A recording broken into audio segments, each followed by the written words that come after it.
Let's talk about the categories then. Is it like number of units, supportive services, nonprofit relationship? What are we talking about? Give certain things. We were like, hey, you need to make sure that you're at baseline hitting these things. And we're like, hey, we need to see X number of units. And we put in like the RFP document itself, like this is what we have assessed. Somehow developers and their architects can find a way to squeeze stuff out. So we would sometimes get numbers like, oh, okay, we thought 100. They somehow found another 20 units. All good. And so, yes, there were things that you definitely had to hit where you were getting points. And we put that in our RFP document. So you knew what you could get. And everybody, I mean, there were definitely folks who knew how to address the needs of the prompts and do them well. There are just some developers that were really smart. It was great when we saw nonprofits. It was great when we saw community-based organizations that were a part of the development team too. So some folks were like, yeah, we're going to take Miss Ada's daycare center. We're going to put it in the bottom, on the ground floor of our project. And so we wanted to see that. And so you would get points there. Obviously, having a strong financing proposal, a capital stack that makes sense, had to pencil out because we had our development folks who were going to sit there and look at your modeling and make sure that it makes sense. So at minimum, fine. Are you proposing uses that are zone? We had our planning folks who were there who let us understand, like, they're asking for a zoning change. Is this the zoning change? Does the zoning change make sense? And if they're going to go after it, like, does it make sense? Yeah. So we had all of these different types of folks in the room. We always consulted them. And so we're looking at all of or even just the programming. Like, we had folks who we would do some RFPs for senior housing. So we had our senior housing folks. Does this senior services provider good? What is their track record? Are they going to be additive to the project? Are the senior services that are proposed, do they make sense? Like, how are seniors going to access this? Are they proposing the types of, grab bars and all those things that we need in senior housing? So we looked at all of these different facets of the proposal, and we consulted all of our in-house experts and brought them together to make sure that we were looking at these proposals from all of these angles. Okay, welcome to an episode of Affordable Housing and Real Estate Investing. This one I've been looking for weeks. I was just telling Terri this, and Terri has spent her career in the legal system and public service. Now she's helping foundations with administering grants and helping other folks make an impact through housing. And when I saw and heard about her career and the breadth of her experience, I was like, oh my God, Terri, you have such great energy. I gotta bring you on the podcast. Please, please, please, please come. And she's like, all right, fine, Ken. If I can get a vacation first, I'll come on. Terri, welcome to the podcast. I am so excited to have you here. Thank you so much, Ken. It's such an honor to be here. It really is. Well, Terri, I mean, for people that don't know you, tell us how did you even get into affordable housing in the first place? Yeah, it's so funny because if you'd have told teenage me, like, this is what you'll be doing with your life, I think I would have been like, what? Like, not even at all. Like, this was not in my rate. I mean, I don't know. So anyway, this all started, I've always been sort of social justice minded. I've always been interested in communities. I did not know kind of where to put all of that. And really, it started in law school. I went to law school thinking, I'm going to kind of go, maybe I'll spend some time at a big firm and then kind of go and do some interesting mission-driven work after. But during law school, I noticed I was really interested in my corporate law classes and like my corporate finance stuff. And I started to take more of those classes, but I was sitting there thinking to myself, wait a minute, but I want to quote unquote help people. I'm using my air quotes here. And to me, it was almost like it was diametrically opposed, because in law school, the people that were doing the mission-driven work were like the folks who wanted to go into legal services or like work for the ACLU and do impact litigation. Like, those were the people that were kind of doing public interest work. And then my third year, I stumbled onto this legal clinic at the University of Michigan Law School where I graduated, and it was helping out local Detroit area nonprofits who were building affordable housing. So in addition to sort of helping support them, we also learned about housing development in general. And I was like, oh my gosh, this is Yeah. it. Where I get to kind of do all of this corporate and real estate work that I was interested in, but I could do it for mission driven purposes. And so, once I found this world, I was like, oh, okay, I want to figure out like how to do it. And I applied to the HUD fellowship. They have a fellowship for early legal career, folks in their early part of their legal career. But I ended up actually at a small firm in Boston, still there, still going strong. I moved to New York eventually, stayed kind of in the legal sphere.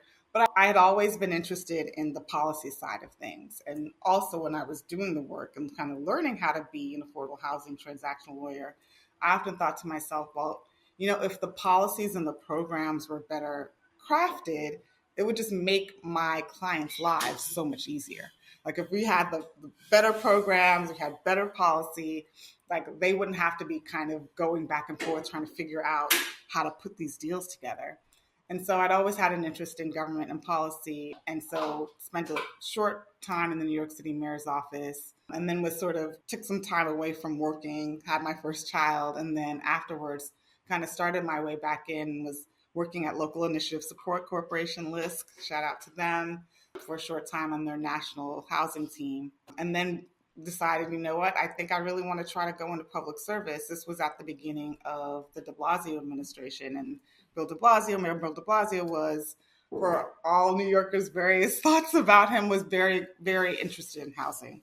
It was one of his top issues. And so entered the New York City Department of Housing Preservation and Development at a time when housing was really one of the mayor's top priorities. And so, worked with amazing, hardworking, wonderful people for about 4.5 years there, and did a little bit of work on our local legislative work here. We have a 52 member local New York City Council. They're strong, they're vocal, they have a lot of say around local land use and projects that get built in their districts. So was on the government relations team there for a short time, also doing a lot of work around local laws and local legislation.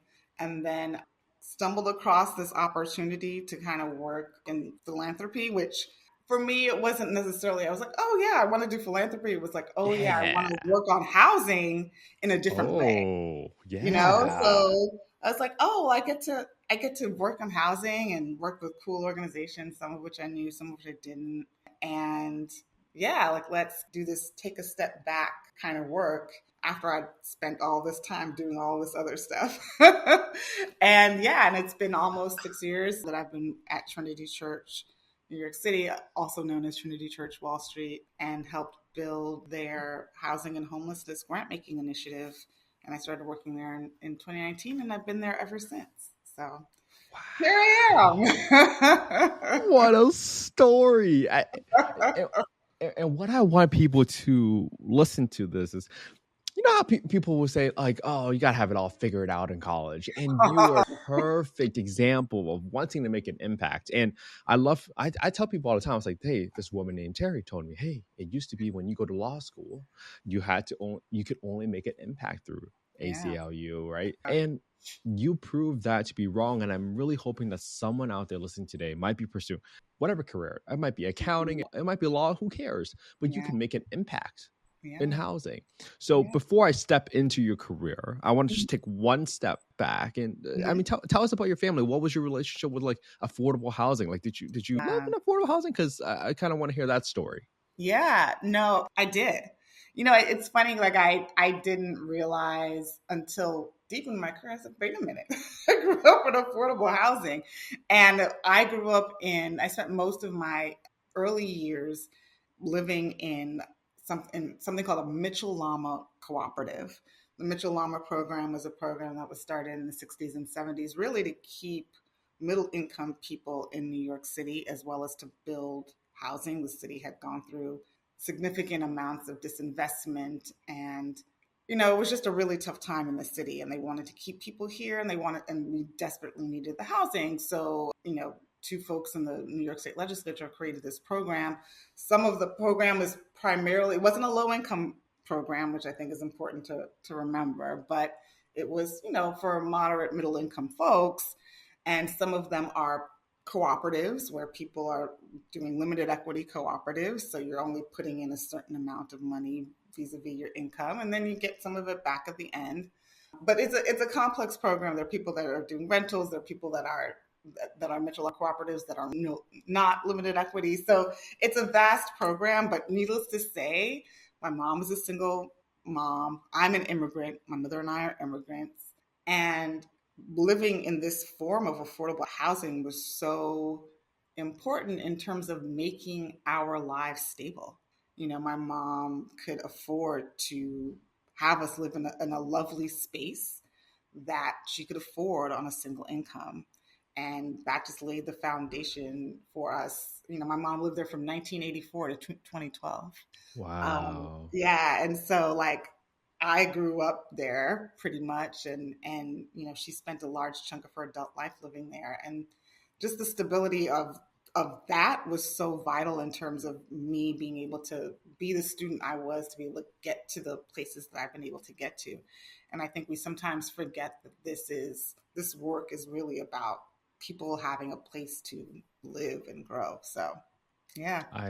I'm so on the same page with you, Terri. I mean, people have always talked about affordable housing like guns, drugs, and drama, and I get to bring people like you who came from a place of affordable housing and is making such an amazing impact on the world. It's like what this is why we do this. It's for the Yeah. kids that are growing up right now that needed a stable roof over their heads, that had a hardworking mom who was just trying to put food on the table. Yep.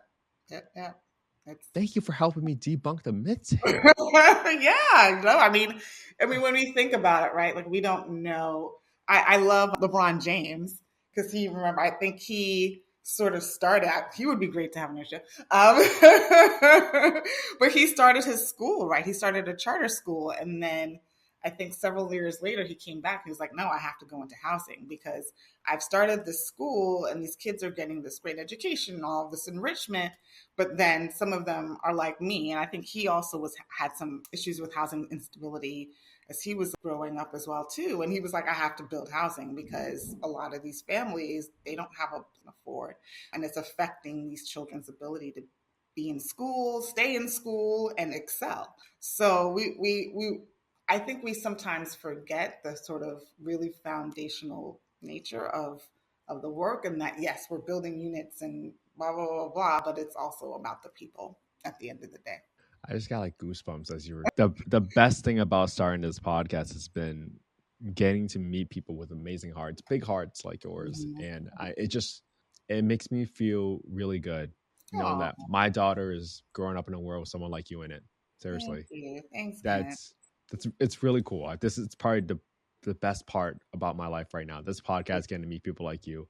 I'm Thank just so grateful. And let's keep going because I'm Sure. gonna start tearing up if we don't. I know it's early where you are because it's early here. So Terri, so your first career, you were in Boston. You work in a law firm. What does working in a law firm entail when it comes to housing? Tell us a little bit about what you're responsible. Make it real for folks about what they can Yeah, expect. it's funny. Like the lawyers, especially when you're doing, I did developer side affordable housing transactional work, which was, I think, super helpful and wonderful because when you're the developer's attorney, you have to do everything and you have to understand every facet of what's going on because there's a traditional real estate law, particularly if it's a new construction project, it's all the dirt law, everything from the environmental to the zoning to you got to understand all of that many real estate attorneys already have to do.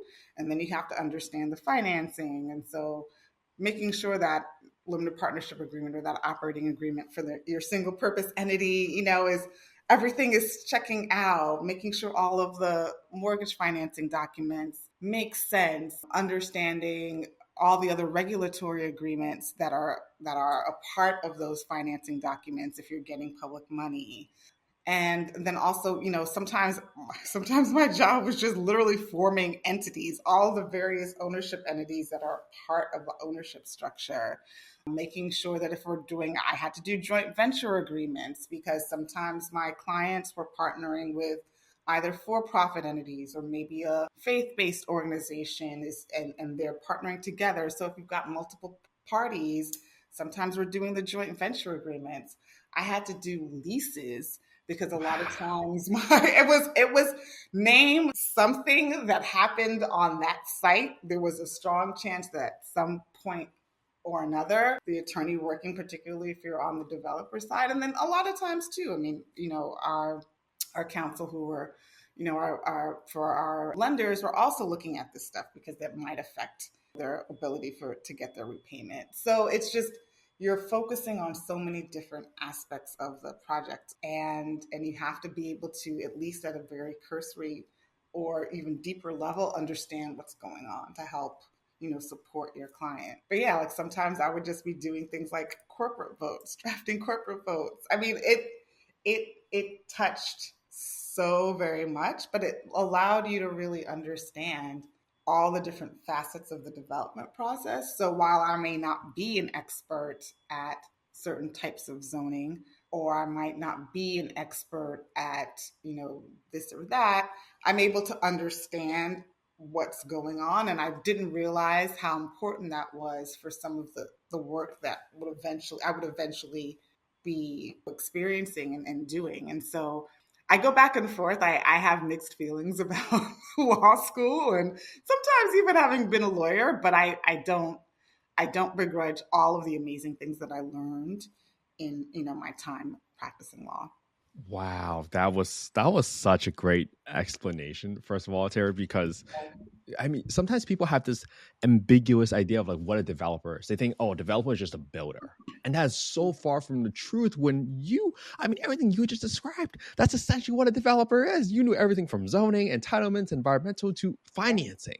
Yeah. What? That is so incredible to know that you essentially bring a specific skill set in this situation, it's legal system, understanding of the law, but then you are essentially doing the same responsibilities as a developer. And I mean, you're someone that I would want to be on the same team as, that's for sure. Oh my gosh. All right. So Yeah, so we're you the support system. well, Really. you went from your law firm to now working in public service, right? Yeah. On the New York City housing department there. Now you help kind of come up with land use regulations and working with developers to partner to create more affordable housing. When you were coming up with that process, how do you come up with the criteria to evaluate what is sort of the best partnership with developers to create housing? Let's start there. Yeah. How did you guys even approach that? Yeah, sure. So just for the purpose of the audience, one of my jobs when I was at the New York City Department of Housing Preservation was Director of Pre-Development Planning, which sounds a lot different than like you would think, but essentially I at one point managed the team of people that assessed parcels that New York City owns, assessed their development potential, would draft an RFP, issue the RFP, review and coordinate the review of the RFP responses, and then make recommendations to senior staff and senior leadership about which project and development team to select. So yeah, I mean, it was interesting. As I mentioned, I came in at a time when Bill de Blasio was really interested in housing, and he was doing it in conjunction, or issuing RFPs in conjunction with neighborhood rezonings, much of which, depending on who you talk to, it was very controversial, and people were worried about gentrification and displacement. And so as part of that, there were guarantees in terms of community benefits agreements, and oftentimes there were requirements. The city was saying, hey, look, we're going to do an RFP for housing, one to sometimes up to 3 or 4 sites in that particular neighborhood that was being rezoned. With respect to the RFPs, it was such a range of criteria. When I was in this job, and I was in the job for a short time, but we selected so many different projects. And you really have to understand the community. New York City is a big city, and our neighborhoods are not the same. So yes, maybe they're demographically somewhat similar, but the two neighborhoods may not be. East New York is not the South Bronx, which is not Southeast Queens, which is not Harlem. and you really need to understand neighborhood context. So I was actually thinking about you this morning as I was preparing, my thoughts around this. And I was thinking about a project where an organization came in, they proposed multiple uses on the site. They were going to have housing and they were going to have a charter school. And the first thing as part of our team, we had folks who were very knowledgeable about that particular neighborhood. And the first thing that came to my mind was, does this neighborhood really need another charter school? Just to be, is that really what? Because yes, we're building housing, but we recognize that we need to be also building other things and other uses in the community to support people. Because you can't just be like, okay, here's housing and then not have services, not have amenities, not have anything else. And the first thing that I thought to my mind was like, does this community really need another charter school? And so, after the meeting with that development team was over, I went to my colleagues and I was like, hey, they want to do X, Y, and Z charter school. Do we really need another one there? They were like, I don't really know. But it's like you have to understand that community's needs. And this was their understanding after going into the community themselves, talking to as many people that lived there so that they knew and understood what it is that the community wanted to see at that site. And so it's things like that where you really need to, the project has got to make sense from all of these different types of, does it look good? I mean, we talk a lot about how affordable housing, some when I told somebody in the affordable housing community what I did, they were like, oh, you all don't care about how it looks. I was like, no, that's not true. There have been definitely been some projects where we're like, if you live in affordable housing, why can't you live in some place that's beautiful too? Yes. Right? Yes. Yes. So we have to, it really is about the context of that site. And yes, are there things that we want to see? We'd love to see more nonprofits. We wanted to see more, at the time when I was doing this work, we wanted to see nonprofits. We wanted to see MBEs and MWBE organizations building and on the development team. And so it was really, I had one developer who was like, well, you wanted this, but now you want this. And I'm like, yeah, but that's not the same site and it's not the same community and it's not the same thing.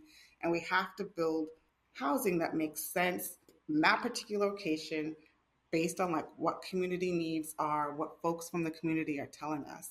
And so while there were things that we wanted to promote and we wanted to see green, we wanted to see all different types of things, we needed to, every RFP was different and every site is different. And so it really had to be thoughtful about local community context. Oh, this is so good, Terri, because I was hoping you would answer something like that instead of like, oh, you get 10 points for a nonprofit. You get 10 points for having 100 plus units, right? You do. There's all that in there.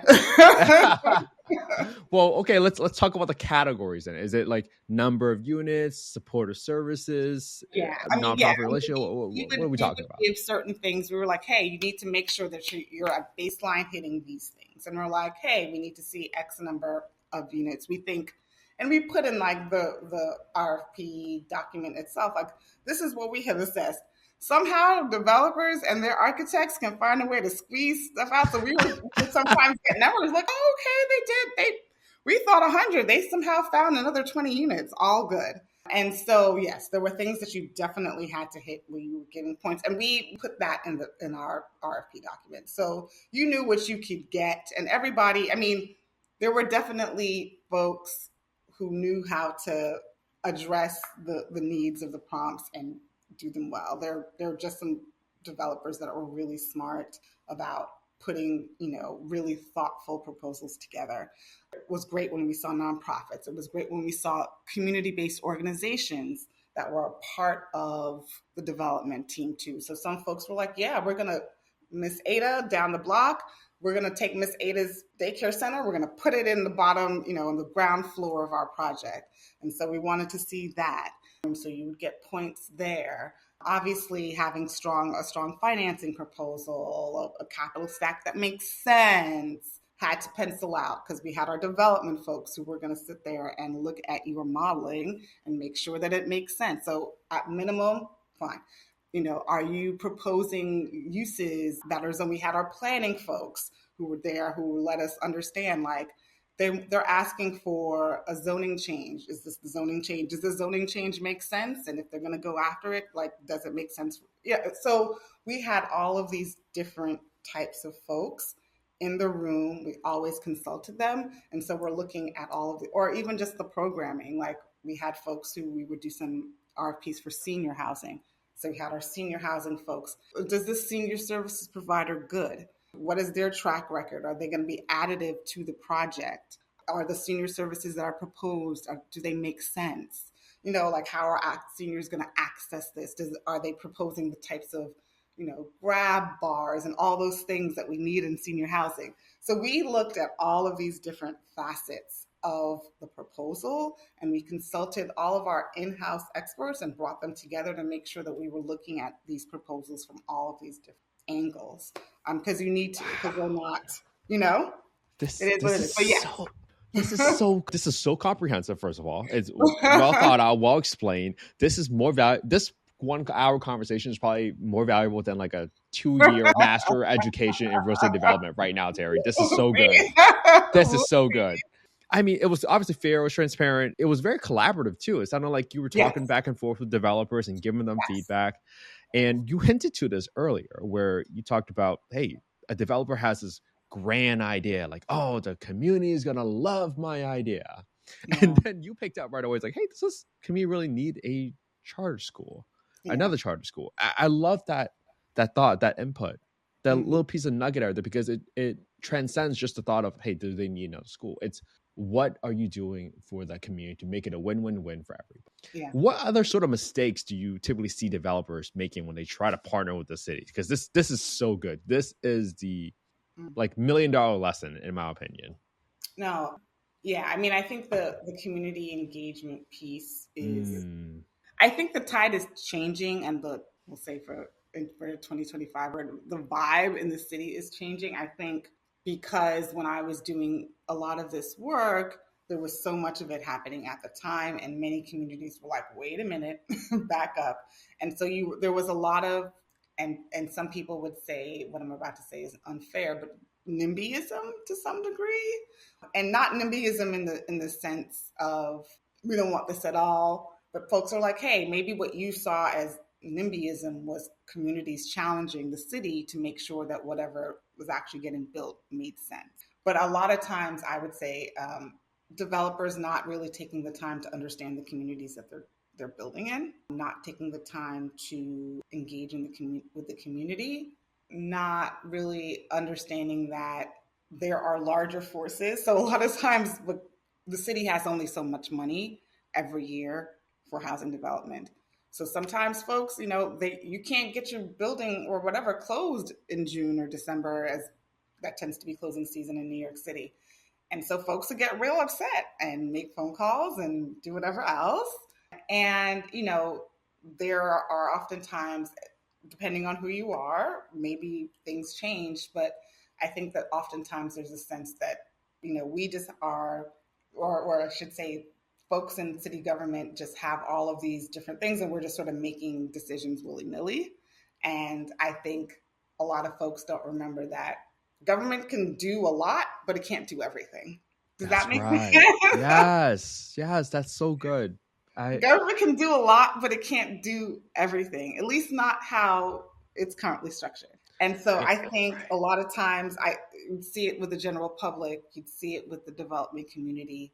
And oftentimes there's a lack of recognition that, yes, there's a lot that government can do, but government can't do everything.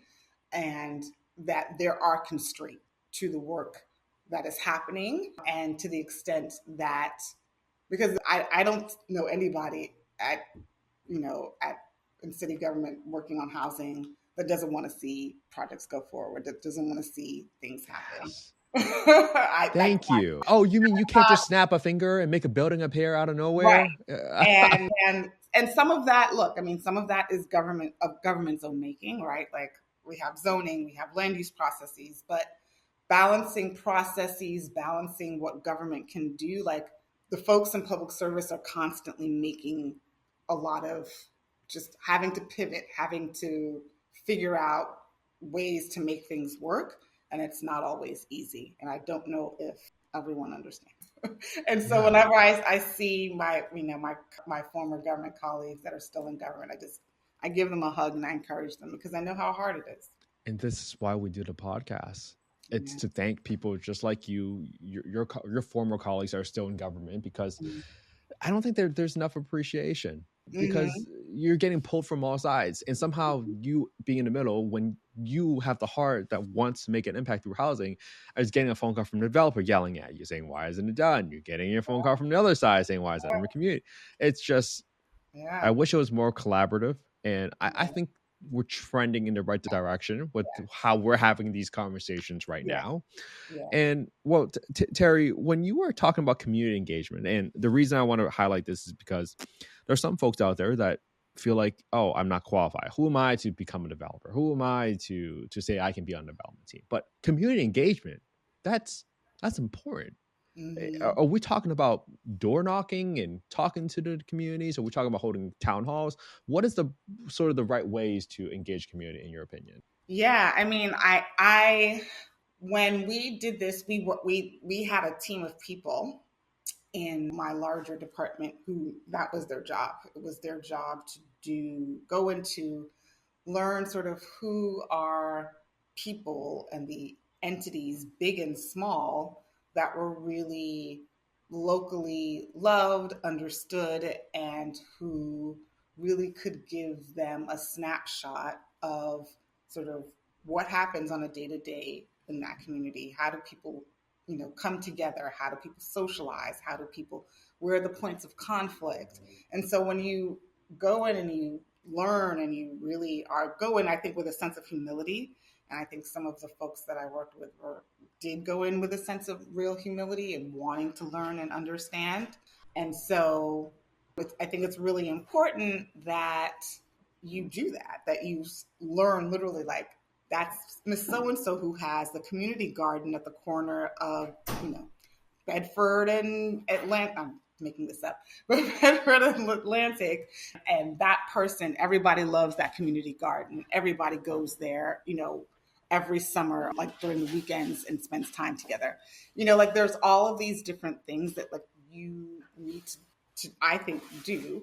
And then also making sure that you're touching points at the more larger and well-known parts of the community. So whether it's the local council member or the state elected official, you got to have your elected officials to come along with you to support projects too, because they have their own connections and own kind of stature within communities. But you have to make sure that it's both. You got to actually go there.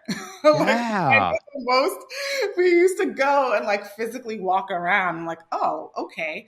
And because you were looking at something on a computer screen and on a map, but I learned from and I'm not as obviously we already talked about this. I'm not an urban planner by training, but I was working with particularly a lot of the old school, older folks. Like I loved working and talking with them because they were like, no, we have to go here. We have to walk around. We have to see.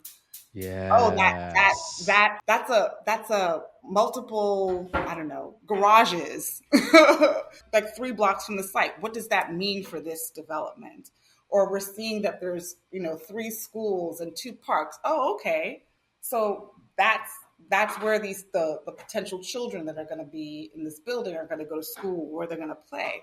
You have to understand the physical layout of that community. And so to me, it's a multi-layered step. And then what we did at the time, and I'm not sure, I'm assuming that they might still be doing this, is we had what we called kind of these community engagement evenings where folks from the community, literally anyone could come in, they could sign up, come in, we talk about the RFP, and we literally play like a game, be like, hey, here's a site. What do you think should go here? And people would sit Oh, there and be like, no, don't do this because there's an elevated train there and it blocks light and there are not enough street lamps.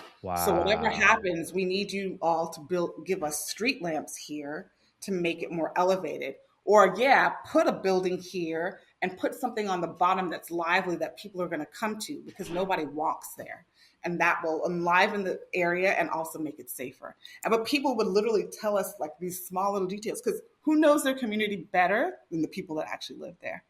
So they would tell us, be like, hey, like I want to see a supermarket. We don't have good supermarkets. So they would literally tell us for like all the individual sites what they themselves wanted to see because they actually lived there. And I'm really thankful to my colleagues who led all of that work, who did all of that work, because I think it was helpful in making sure we were picking things that, to the extent that we possibly could, really reflective of community desires. So yeah, I just want to shout them out. I know they know who Yes. they are, and I just want to say thank you to them. Yes. Terry, this. All right. I know I keep saying this is so good, but this is so freaking good because if someone would just rewind the last like 2-3 minutes and just take that piece of nugget that Terry just told us and taught us, and if you were to go into this world of development and you're trying to break in, I mean, if you are able to come up with ideas like that where you say, hey, let's just lay out a piece of Lego block or something like that and tell them what they want there. Wow, would you get community buy-in much better than a developer coming in and say, hey, we got a presentation today? Right. Wow, that Yeah. is such a great nugget right there. And so Oh, we would use that information to inform the RFP document that we issued. They'd be like, oh, we did these 2 or 3 trainings and slap a report and be like, hey, this is what the community told us. So now developers can't say, well, we didn't know, yeah. because we used it as a part of the RFP. So yeah. Oh, this is so good. All right. Terry, I have so many questions, but I want to be respectful of your time, right? So I definitely want to bring you back on because one of the biggest questions we get from folks is, hey, how do I structure this? And I know we can go really, really deep into how to structure a partnership with a city, with a nonprofit, but let's Yeah. save that for another because I want to get to your current position right now with Yeah. Trinity. What are you doing there, and how does what you do help create more housing? Tell us a little bit about your role right now and what you're doing on like a day-to-day basis. Sure. So I am currently the Senior Program Director for Housing and Homelessness Grant Making at Trinity Church, New York City, also known as Trinity Church Wall Street.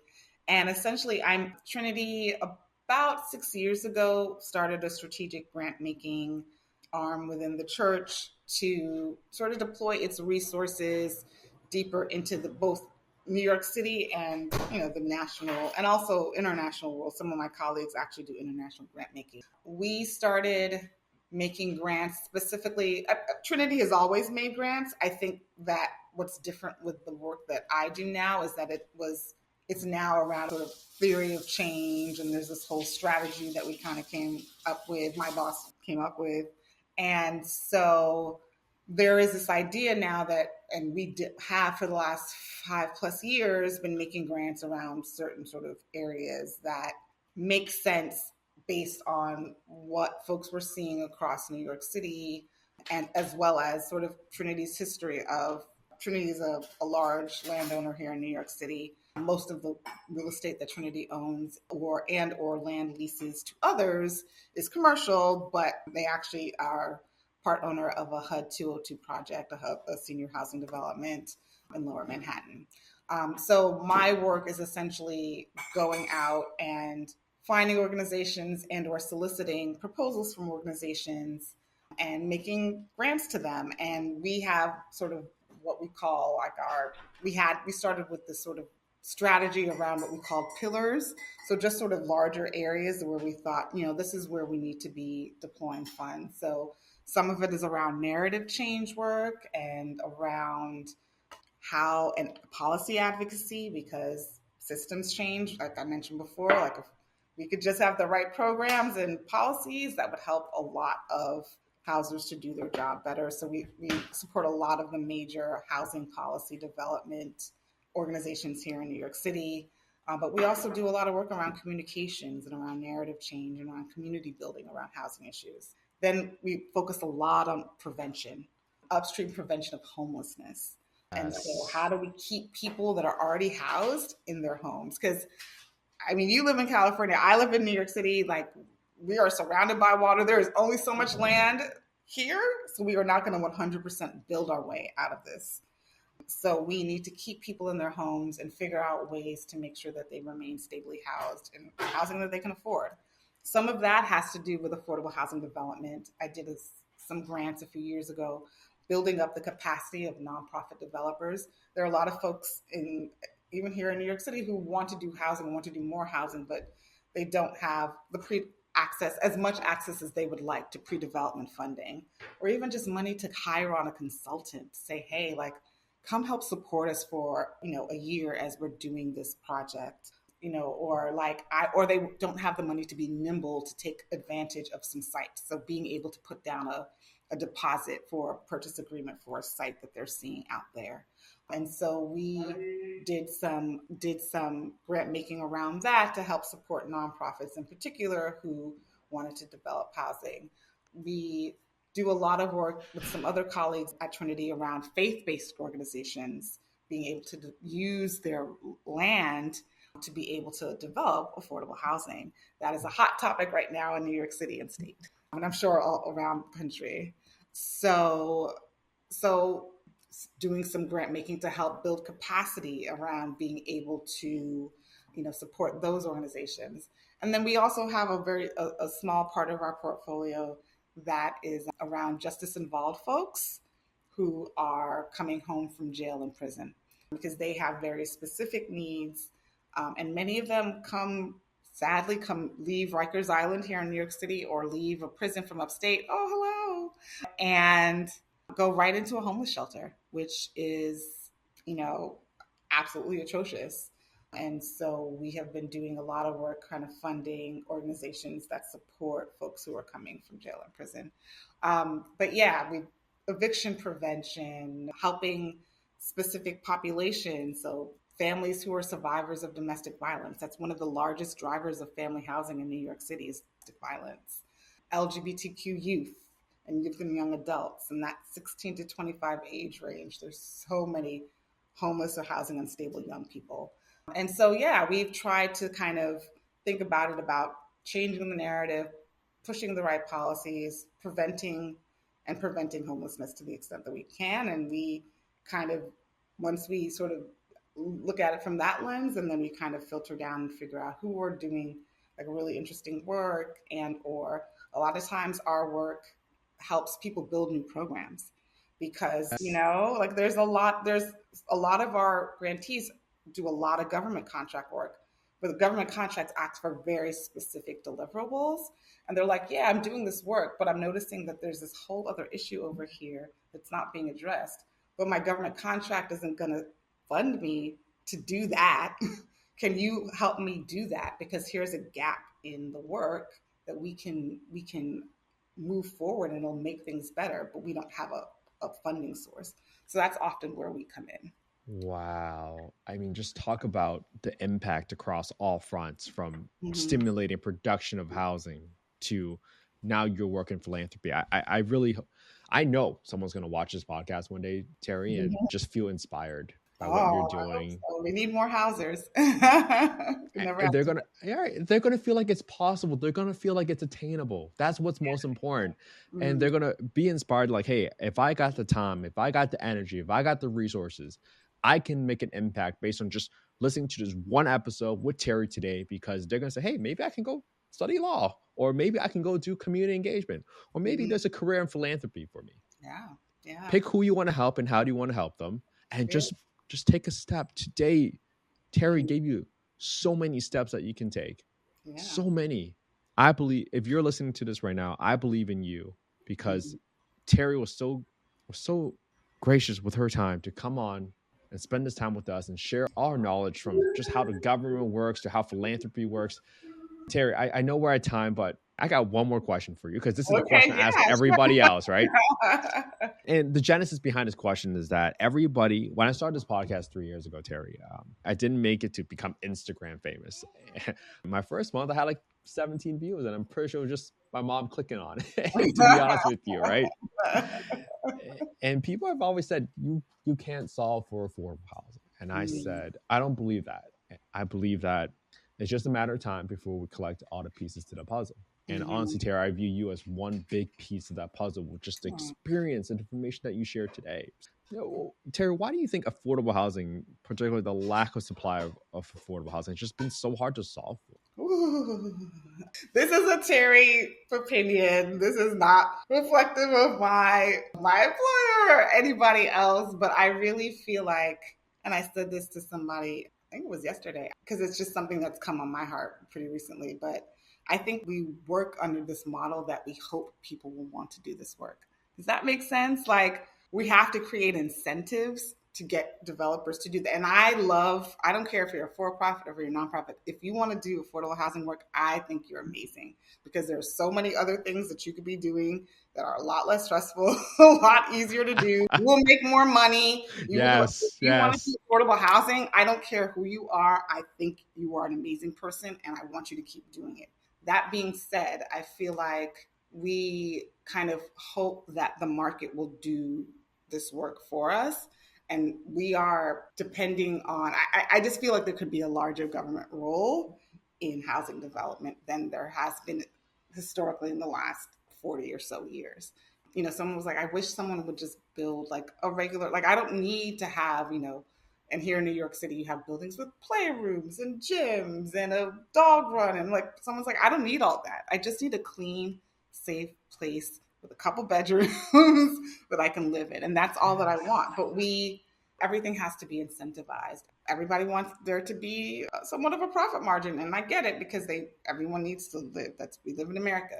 But I just feel like there's a lot more that government could be doing to just say, hey, look, we're going to just build this for a family of four making $75K a year as their household income.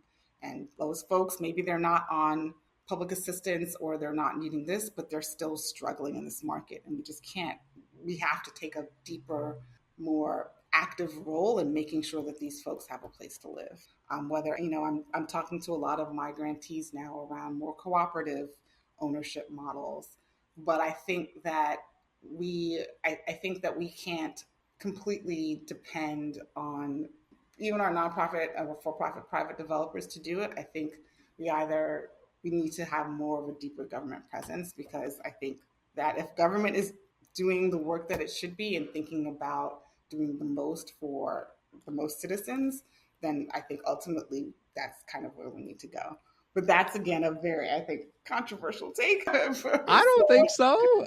I love the development community, but we need more people doing it directly. And I can't thank you enough for just getting your message out there, helping me get the message out there, to get more people involved, to get more people thinking about this problem.